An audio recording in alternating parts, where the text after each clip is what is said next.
प्रिय दर्शकों, सादर अभिनंदन वंदन। मैं आचार्य विनोद भारद्वाज उर्फ आचार्य मंगलम आप सबका स्वागत करता हूं अपने चैनल पर। जैसा कि आपने थंबनेल में देखा है कि यह पितृपक्ष जो 17 तारीख को प्रारंभ हो रहा है, यानी 17 सितंबर को, यह धनु राशि के लिए बहुत खास होने वाला है। क्यों खास होने वाला है, हम चर्चा इसी विषय पर करेंगे इस वीडियो में। साथ ही 17 सितंबर को पितृपक्ष प्रारंभ हो रहा है, तो 16 सितंबर को ही सूर्य, जो कि धनु राशि के भाग्य के स्वामी यानी नवम भाव के स्वामी है और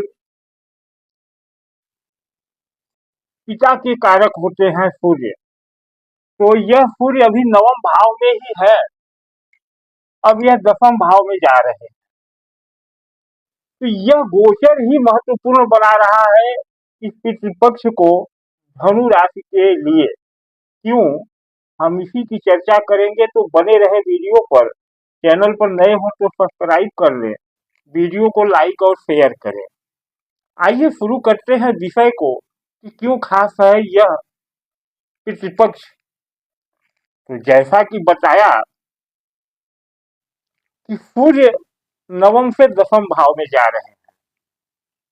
ध्यान दीजिए, सूर्य पिता के कारक है, राज्य सरकार के कारक है, आत्मा के कारक हैं और धनु राशि के भाग्य के स्वामी भी हैं नवम भाव के।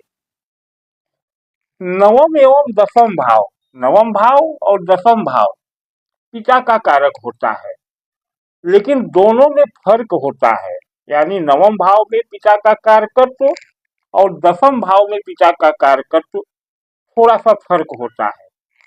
नवम भाव धर्म का भाव है, तो यह पिता के धर्म को प्रदर्शित करता है। पिता से मिलने वाले जातक को धर्म का ज्ञान को प्रदर्शित करता है। तो दसम भाव कार्य का भाव है, आपके व्यापार का भाव यानी कार्य का। तो दसम भाव में जातक को यानी आपको अपने पिता से जो कार्य क्षमता मिलती है उसकी व्याख्या होती है, और कार्य ही संसार का मुख्य विषय है। तो अगर नवम भाव की बाधा होगी तो भाग्य बाधित होगा, और दसम भाव की बाधा होगी तो कार्य बाधित होगा।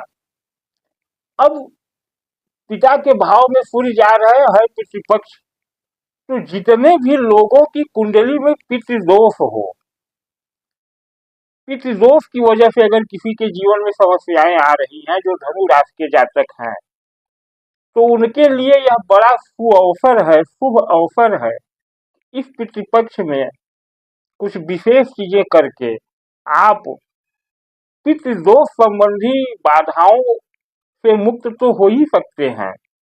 अगर इस पितृपक्ष में आप धनु राशि के जातक मेरे बताए अनुसार कुछ अनुष्ठान कर लेते हैं, तो आपको जीवन पर्यंत पितरों की कृपा मिलती रहेगी, पिता की और पितरों की कृपा मिलेगी। क्यों? क्योंकि ऐसा संयोग बड़ा कम आता है कि जब सूर्य दसम भाव में हो और उसी समय पितृपक्ष पड़े, और यह धनु राशि के लिए घटित हो रहा है। पितृपक्ष से पितृदोषों का निवारण होता है। अब पितृदोष क्या है, तो इसकी हम व्याख्या आपको बताएं तो पितृदोष कुंडली में कैसे बनता है वह भी हम आपको बताएंगे, और साथ ही यह बताएंगे कि पितृदोषों से समस्याएं क्या आती हैं। तो पहले हम बात करते हैं कि पितृदोषों से समस्याएं क्या आती हैं। इससे आप यह समझ जाएंगे कि आपके जीवन में पितृदोष संबंधी बाधाएं हैं भी या नहीं। तो हमने बहुत रिसर्च के द्वारा प्राप्त किया है, खोज के द्वारा प्राप्त किया है एक एक बिंदु को। तो 9 पॉइंट है। अगर 9 तरह की समस्याएं आपके जीवन में है, तो पितृदोष या तो आपकी कुंडली में बना हुआ है, या आपको पितृदोष जैसा प्रभाव मिल रहा है, जो कि आपके ही किसी खराब कर्म की वजह से पितृदोष आपके आभा मंडल में बन गया है। तो पहले हम पितृदोष से मिलने वाले कष्टों की बात करते हैं। अब इसमें होता क्या है, अगर आपके परिवार में आपकी या आपके संतान के विवाह में विलंब हो रहा है, विवाह ठीक ढंग से नहीं मिल रहा है, योग्य जीवन साथी नहीं मिल रहा है, तो पितृदोष है। अब वह चाहे कुंडली में हो, चाहे आपके आभा मंडल में हो। आभा मंडल की बात हम अभी बताएंगे। दूसरा होता है कि अगर आपको लगातार अपने ही लोगों से, अपने जान पहचान के लोगों से, अपने रिश्तेदारों से धोखा मिले, तो कहीं न कहीं पितृदोष है। परिवार में प्रेत बाधा जैसा भ्रम उत्पन्न हो जाए, यानी कुछ ऐसे स्वास्थ्य संबंधी समस्याएं उत्पन्न हो जाए, चाहे आपको या परिवार में किसी को, कि जिसका कोई दवा, कोई निराकरण न मिल रहा हो, या अन्य कोई भी ऐसी समस्या हो जिसका कोई कारण न समझ में आ रहा हो, तो इसे प्रेत बाधा कहते हैं, लोग मानते हैं। ऐसा भी पितृदोष के कारण होता है। बेवजह की हानि हो रही हो, यानी जहां आपको लाभ की आशा थी वहां भी हानि हो जाए, लाभ के मार्ग अवरुद्ध होने लगे, तो पितृबाधा या पितृदोष है। पांचवा पॉइंट है बेवजह मानसिक तनाव मिले। आपके मन में बेवजह का तनाव, भय, चिंता व्याप्त हो, जिसकी कोई रूपरेखा नहीं है, कोई आधार नहीं है, तो मान लीजिए कि पितृदोष है।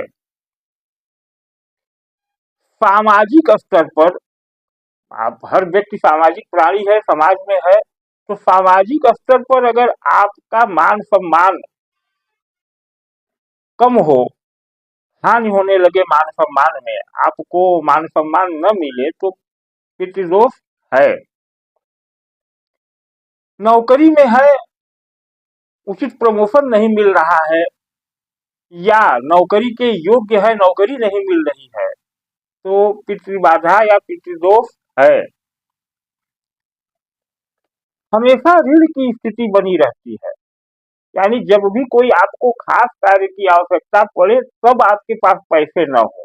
बाद में पैसे आ रहे हैं, लेकिन जब कहीं विशेष कार्य है, तब आपको पैसे की कमी समझ में आए, कर्ज लेना पड़े, तो पितृदोष है। अंतिम पॉइंट है कि कार्य और आपके व्यापार में, मैंने कहा कार्य दशम भाव से संबंधित, दशम भाव में सूर्य को दिग्बल प्राप्त होता है। इस दशम भाव में सूर्य सबसे बली होते हैं और सूर्य पिता के कारक है। तो कार्य व्यापार में बाधाएं निरंतर आ रही हो, कार्य व्यापार प्रगति नहीं कर रहा हो, तो पितृदोष है। तो यदि ऐसे लक्षण, जो 9 लक्षण हमने बताए, आपके जीवन में हैं, तो कहीं न कहीं आपके या तो कुंडली में जो यह बर्थ चार्ट है, इसमें पितृदोष है, या आपके आभा मंडल में पितृदोष बना हुआ है। यह तो पितृदोष के लक्षण और प्रभाव हो गए। अब हम बात करेंगे कि यह पितृदोष होता कितने प्रकार का है। तो मूलतः 5 प्रकार के पितृदोष होते हैं। हालांकि शास्त्रों में 4 ही बताए गए हैं, लेकिन अगर गंभीरता से अध्ययन किया जाए तो 5 प्रकार के पितृदोष आते हैं। कौन कौन से? तो पहला प्रकार है सूर्य मंगल शनि से संबंधित, यानी सूर्य मंगल शनि कृत। यह पितृदोष कैसे बनता है, यह जन्म कुंडली में आपके बर्थ चार्ट में दिखेगा। तो प्रथम भाव यानी लग्न भाव इसमें, और पंचम भाव इसमें, यानी लग्न भाव पंचम भाव में सूर्य मंगल और शनि एक साथ अगर स्थित हैं, तो यह सूर्य मंगल कृत पितृदोष है। आप अपनी बर्थ चार्ट को देखें। दूसरा होता है यदि सूर्य और राहु इसी का एक पार्ट है, सूर्य कृत, सूर्य मंगल कृत का ही यह पार्ट है। सूर्य और राहु यदि नवम भाव में बैठ जाए, तो नवम भाव भी पिता के धर्म का कारक है और राहु निशाचर है, तो धर्म भ्रष्ट कर देता है, यानी पितृदोष है। तो पहले पार्ट के दो हिस्से हैं जो सूर्य मंगल कृत है। उसमें एक तो सूर्य मंगल शनि लग्न में या पंचम में, या सूर्य और राहु नवम में बैठ जाए तो पितृदोष है। दूसरा होता है कुंडली कृत पितृदोष। कुंडली कृत पितृदोष क्या है? तो जन्म कुंडली का यह 8वां भाव अष्टम भाव में बृहस्पति और राहु, ध्यान दें, बृहस्पति और राहु बैठ जाए तो यह कुंडली कृत पितृदोष होता है। यही बृहस्पति और राहु अन्य किसी भाव में एक साथ होंगे तो इसे चांडाल दोष कहा जाता है। लेकिन यह चांडाल दोष अगर अष्टम भाव में बने तो यह पितृदोष का भी प्रभाव देता है। तीसरा होता है स्त्री पितृदोष। अब यह क्या होता है? तो जब चतुर्थ भाव में, यह चतुर्थ भाव है माता का भूमि भवन का भाव और यह नवम भाव, चतुर्थ और नवम भाव में यदि राहु और चंद्रमा एक साथ हो, राहु चंद्रमा की युति ग्रहण दोष कहलाती है। लेकिन यही ग्रहण दोष यदि चतुर्थ भाव में बने या नवम भाव में बने तो यह स्त्रीकृत पितृदोष हो जाता है। और यही अगर चंद्रमा और राहु पुरुष की कुंडली में सप्तम भाव में हो जाए तो भी स्त्रीकृत पितृदोष माना जाता है। इस बात को समझ लें।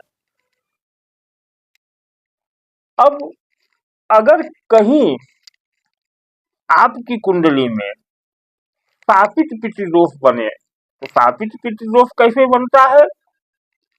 यह पूर्व जन्मों के प्रभाव से आता है। यदि एकादश भाव में, इस एकादश भाव में राहु और शनि बैठे हों और इनकी दृष्टि, यहाँ बैठे राहु शनि की दृष्टि सूर्य पर पड़ रही हो, और सूर्य पर कहाँ पड़ेगी? तो सप्तम भाव, सप्तम दृष्टि आएगी। यानी पंचम भाव में सूर्य हो और एकादश भाव में राहु और शनि बैठे हों तो यह पितृदोष है, कुंडली किसी की हो। पांचवा और जो अंतिम है जो स्वकर्म से होता है, स्वकर्म पितृदोष, यानी हमारे अपने कर्मों से।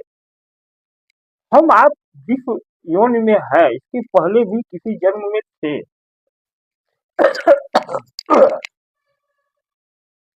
यदि पिछले जन्मों में हमने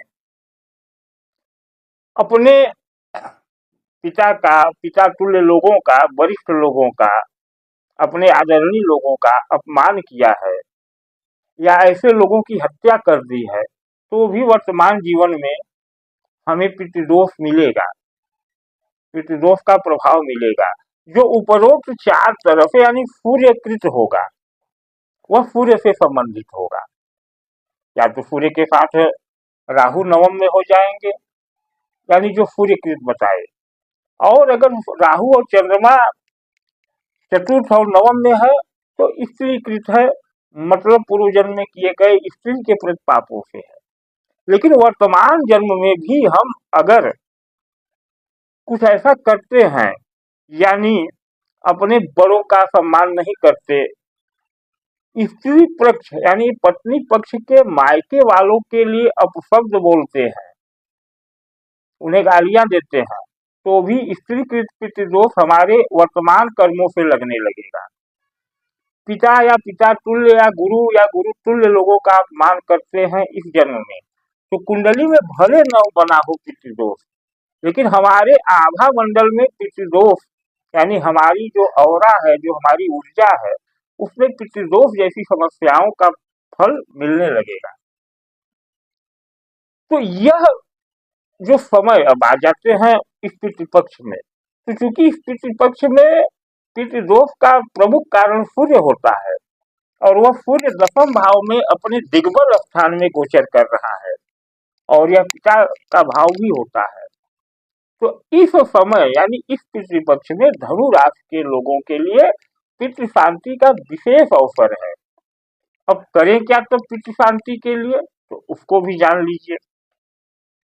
तो पहले तो बुजुर्गों की, माता पिता का सम्मान करें, स्त्रियों का सम्मान करें, और उसके साथ आप इस पितृपक्ष में तर्पण पिंडदान करें, पूर्वजों की तस्वीरों को, यानी इस पितृपक्ष में तर्पण करें, प्रतिदिन करें।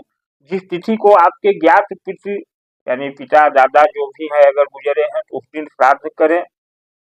और आपके घर में जो पूर्वजों की तस्वीरें लगी होंगी, निश्चित लगी होंगी, अगर लगी हैं तो उन तस्वीरों की साफ सफाई करें, उन्हें माला पहनाएं और दक्षिण दिशा में करके एक दीपक कम से कम यह 15 दिन जलाएं इस पक्ष में। इससे आपको पितृदोषों की शांति मिलने लगेगी। इसके साथ ही हर महीने की अमावस्या को, हर महीने की अमावस्या को बहते जल में मिष्ठान प्रवाहित करें। नदी हो, तालाब हो, उसमें मिष्ठान थोड़ा प्रवाहित करें।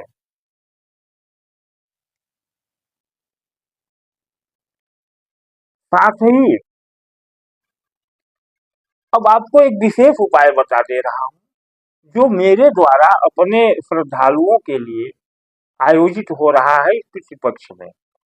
हम इस पितृपक्ष में अंतिम जो तिथि है पितृसमनी अमावस्या, तो पितृसमनी अमावस्या होती ही है पितृसमनी अमावस्या यानी पितरों को शांत करने के लिए। इस पितृसमनी अमावस्या को हम अपने लोगों के लिए जो हमसे जुड़ रहे हैं उनके लिए विशेष श्राद्ध का कार्यक्रम करेंगे, अपने आचार्यों के द्वारा करवाएंगे। उसमें आप सम्मिलित हों, उसमें आप सम्मिलित हों। सम्मिलित होने की विधि आगे बता दूंगा। तो उस विशेष तर्पण और विशेष श्राद्ध के बाद उसी पितृसमनी अमावस्या को हम एक बड़ा हवन करने जा रहे हैं अपने यजमानों के लिए, कह लीजिए जो हमसे जुड़ेंगे उनके पितरों की शांति के लिए। और उस हवन के बाद और तर्पण के द्वारा एक विशेष पोटली हम तैयार करेंगे। पोटली जो हमसे जुड़े लोग हैं उनको भेजी जाएगी। इस पोटली का आपको करना क्या है, इस पोटली को आपको अपने घर के दक्षिण पश्चिम कोने पर, अगर फर्श कच्चा है तो जमीन के नीचे, अगर कच्चा नहीं है तो आप दक्षिण पश्चिम कोने पर किसी भी तरह से दीवार में उसको स्थापित करें गुप्त रूप से। क्यों? क्योंकि दक्षिण पश्चिम का कार्नर भी पितरों का कार्नर माना जाता है, पितरों का स्थान माना जाता है। और वहां के ग्रह होते हैं राहु, दक्षिण पश्चिम कार्नर के ग्रह राहु होते हैं और वह स्थान पितरों का होता है। तो जब राहु और पितरों के स्थान पर यह पोटली स्थापित होगी जो विधिवत पितरों के तर्पण के लिए बनी होगी, तो आपके पितृ हमेशा हमेशा के लिए आपको कृपा देने लगेंगे, आपसे उनका संपर्क बन जाएगा। अब इसके लिए आपको कैसे जुड़ना होगा हमसे, तो आप हमें व्हाट्सएप पर दिया गया जो नंबर है इस पर अपने पितरों का नाम, अगर नाम नहीं मालूम है तो अपना गोत्र, अगर आपको पहले बताए तकलीफें मिल रही हैं तो अपना नाम और गोत्र और अपना पता भेजेंगे। और यह अनुष्ठान चूंकि 15 दिन का है, हम 15 दिन लगातार अपने से जुड़ने वाले पितरों की शांति के लिए कर रहे हैं कार्यक्रम, तो इस पर 1100 रुपए का व्यय भी आएगा। तो 1100 रुपए इसी नंबर पर आप गूगल पे या फोन पे करें और यही नंबर व्हाट्सएप है, इस पर आप अपना नाम पता गोत्र हमको भेजें। प्रार्थना एवं निवेदन है कि इन 15 दिनों में आप फोन न करें, क्योंकि हम व्यस्त रहेंगे, हम आपका फोन नहीं उठा पाएंगे। आप व्हाट्सएप पर हमसे जानकारी ले सकते हैं और भेज सकते हैं। तो इससे क्या होगा कि आपको पूरे जीवन भर पितरों की शांति और पितरों की कृपा मिलेगी, क्योंकि यह अवसर बार बार नहीं आता कि पितृपक्ष का समय हो और सूर्य दशम भाव में गोचर कर रहे हैं। यह बड़ा विशेष अवसर है। तो इस ऑफर का लाभ उठाएं। धन्यवाद। आज का वीडियो यहीं तक। कोई समस्या हो तो व्हाट्सएप करके प्रश्न पूछ सकते हैं। अंतिम में निवेदन है कि चैनल को सब्सक्राइब कर ले, वीडियो को शेयर करें और लाइक करें। धन्यवाद।